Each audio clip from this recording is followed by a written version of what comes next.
امروز جامعه ما شما پر از فحشا و بی‌حیایی، تلویزیون ها و اینا، همین تحریک شهوت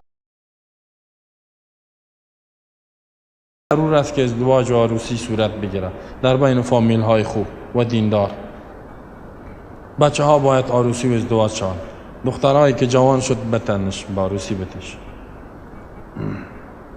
مکتب فرض نیست خواندنش. اونم چند سال که یاد گرفت خط است ایش قرآن برش یاد بده، اسلام برش یاد بده. این بسیار مهم است. خیر از بعد از ازدواج هم میتونه که درس خدا بخونه ولی عروسی کنه. اولی بسیار مهم است.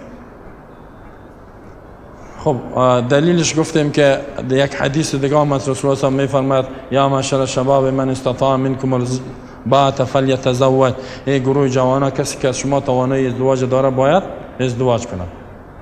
امر کرده است کسی توانایی داره ازدواج کنه. توانایی نفقه مهر خو قضیات مهم نیست. مهر میشه یک چیزی، یک زندگی خدا پیش برده بتونه، باید ازدواج کنه.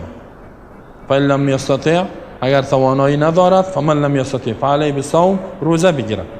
فإنه له وجاء، روزه بر از انسان سپر است. چرا میگه ازدواج کند؟ میگه فإنه غض للبصر، زیرا ازدواج که از چشم پایین میکنه.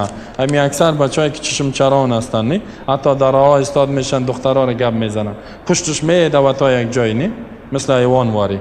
حیوان نر که پشت ماده میدوه، بعد این بچه حیوان واری پشت دخترها میدوه. حیوانای پلید خر واری میدوه، نه